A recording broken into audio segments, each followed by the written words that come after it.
पहले आपको ताकत बता देता हूं, ट्राइडेंट की ताकत कितना खतरनाक है। ट्राइडेंट एक शक्तिशाली लेजर वेपन है जिसके इस्तेमाल को अब जो है यूक्रेन की तरफ से किया जा सकता है। ये जल, थल और नभ अपने दुश्मन को कहीं भी पूरी तरीके से मिटा सकता है। ये 100 किलोवाट की ताकत से वार करता है, 100 किलोवाट की ताकत से ये अटैक करता है और किसी भी इंसान को सिर्फ 3 सेकंड के अंदर जला सकता है, भस्म कर सकता है। दुश्मन ड्रोन को सिर्फ 30 सेकंड के अंदर जला सकता है। मजबूत शेल वाला अगर ड्रोन हो तो उसे गिराने में इसे सिर्फ 1 मिनट का वक्त लगेगा। वहीं शॉर्ट रेंज मिसाइल को यह महज 30 सेकंड के अंदर गिरा सकता है और अगर आईसीबीएम जैसी मजबूत मिसाइलें भी हो तो उसे भी गिराने में ट्राइडेंट को सिर्फ 1 मिनट का वक्त लगेगा, पूरी तरह से उसे खत्म कर देगा। रूस का शक्तिशाली टैंक T-90 टैंक, जिसे जलाने में, इसे खत्म करने में यह सिर्फ 1 मिनट का वक्त देगा। वही ट्राइडेंट ये शक्तिशाली लेजर बीम छोड़ता है जिसके जरिए ये अपने टारगेट को निशाना बनाता है।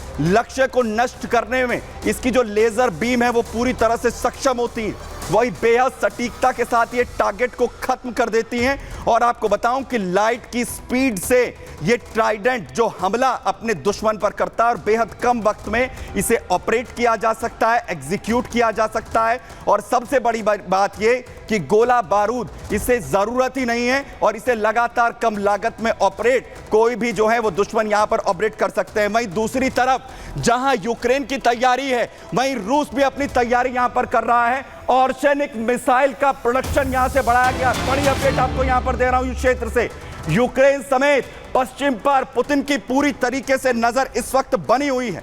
जो उत्पादन है और सैनिक मिसाइल, हाल ही में बड़ा अटैक किया गया था, तस्वीरें आपको दिखा रहा हूं और सैनिक मिसाइल की, बड़ा हमला हुआ था। आईसीबीएम मिसाइल का अटैक रूस की तरफ से हुआ था और पुतिन ने एक बार फिर से यह कह दिया है कि हमने निर्माण यहां पर कर दिया है और दूसरी तरफ और सैनिक का निर्माण हमारे लिए बेहद जरूरी है। क्या कहा पुतिन ने, जरा सुनिए।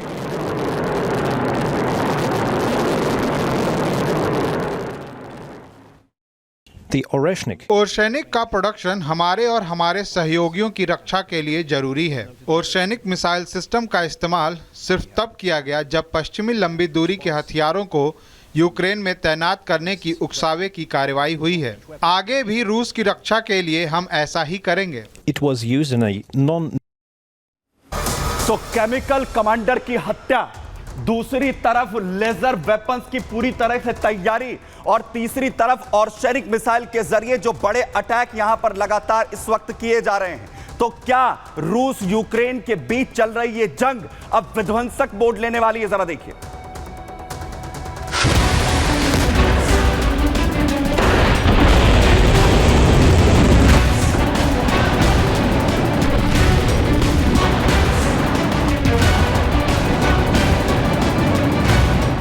और यूक्रेन के बीच 3 साल पहले भड़की युद्ध की चिंगारी अब भयंकर आग की शक्ल अख्तियार कर चुकी है। यूक्रेन से जंग के बीच यूरोप समेत पश्चिम के कई देश भी रूस के रडार पर आ चुके हैं। रूस और यूक्रेन के बीच जंग खत्म होने के बजाय अब और भी विध्वंसक होती जा रही है। रूस और यूक्रेन के बीच अब बारूदी लड़ाई के साथ साथ केमिकल और बायोलॉजिकल जंग का खतरा बढ़ गया है। युद्ध के बीच यूक्रेन पर रूस ने उसके परमाणु बमों के रक्षक इगोर किरिलोव की हत्या का आरोप मढ़ दिया है। क्रेमलिन से 7 किलोमीटर दूर मॉस्को में इलेक्ट्रिक स्कूटर में छिपाकर रखे गए बम से रूसी लेफ्टिनेंट जनरल इगोर किरिलोव को उड़ा दिया गया। मॉस्को में रूसी जनरल इगोर की हत्या से हड़कंप मच गया। तो वही सवाल अब यही है कि पुतिन अपने जनरल की मौत का बदला कैसे लेंगे? क्या पुतिन अब यूक्रेन में विध्वंस मचा देंगे? क्योंकि जंग के बीच जैविक, रासायनिक और परमाणु हथियार यूनिट के चीफ का मर्डर पुतिन के लिए किसी झटके से कम नहीं है।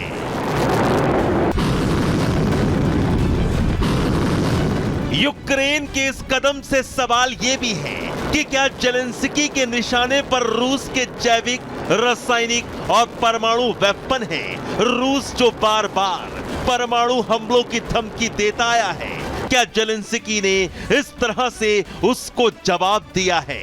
क्या यूक्रेन ने ऐसा करके युद्ध और भी भड़काने का काम कर दिया है?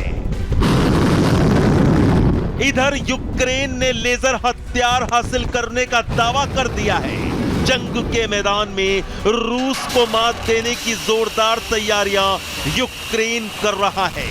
अपने लेजर वेपन से रूस के फाइटर जेट उड़ा देने का दम यूक्रेन भर रहा है। यूक्रेन को जवाब देने के लिए पुतिन एक बार फिर सक्रिय हो गए हैं और अपना मिसाइल असलाहा बढ़ाने के लिए धड़ाधड़ खतरनाक हाइपरसोनिक और एशनिक मिसाइल का प्रोडक्शन शुरू कर दिया है।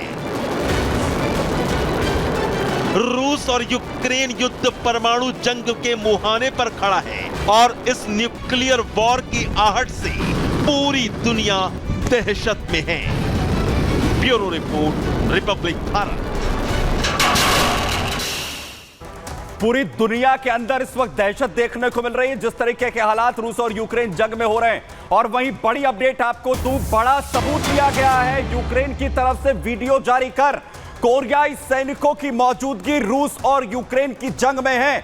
दावा लगातार किया जा रहा था और पहली बार तस्वीरें यहां पर जारी की गई हैं और जिसमें यूक्रेन ये दावा कर रहा है, खुद जेलेंस्की की तरफ से वीडियो पोस्ट कर कहा गया है कि इनके चेहरे तक जलाए जा रहे हैं। तस्वीरें फुल फ्रेम जरा दिखाइए प्लीज, फुल फ्रेम जरा तस्वीरें जहां पर यूक्रेन युद्ध में नॉर्थ कोरियाई सैनिकों के होने का दावा यहां पर हो रहा है। И кто все равно то знает, да. जिसमें यूक्रेन युद्ध में किम जोंग के सैनिक मौजूद हैं। जेलेंस्की लगातार इससे पहले दावा कर रहे थे और अब दूसरी तरफ अब ये जो दावा है ये वीडियो के जरिए यहां पर बताया जा रहा है। बहरहाल अगले जो है मोर्चे की ओर लिए चल रहा है। आपको सीरिया का प्लान बताने जा रहा हूं क्योंकि असद अब रिटर्न प्लान इस वक्त सीरिया में कर रहे हैं और जिसके बाद ये कहा जा रहा है कि सीरिया में घमासान मचना पूरी तरीके से तय है क्योंकि जब से असद सीरिया से भागे उसके बाद पहली बार जो उनकी तरफ से बयान यहां पर सामने आया है। सबसे पहले आपको याद होगा कि सीरिया में किस तरीके के हालात जो है वो बने। रेबल्स की तरफ से, एचटीएस की तरफ से जबरदस्त बड़े हमले जो है वो सीरिया में किए गए थे। हालात ये हो गए कि बशर अल असद को छोड़कर जाना पड़ा। फुल फ्रेम ये तस्वीरें आपको देखनी चाहिए जब एचटीएस पूरी तरह से हावी सीरिया में हो गई।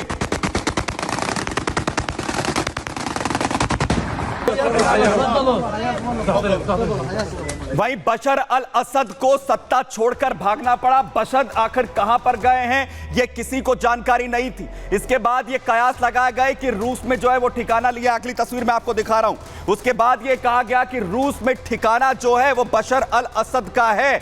रूसी आर्मी जो लगातार अपने कदम यहां पर पीछे खींच रही थी। अगली तस्वीर आपको दिखाऊं क्योंकि रूस भी मजबूर हो गया जब उसे असद की सरकार गिरती हुई दिखी तो अपने कदम पीछे यहां पर खींचने पड़े।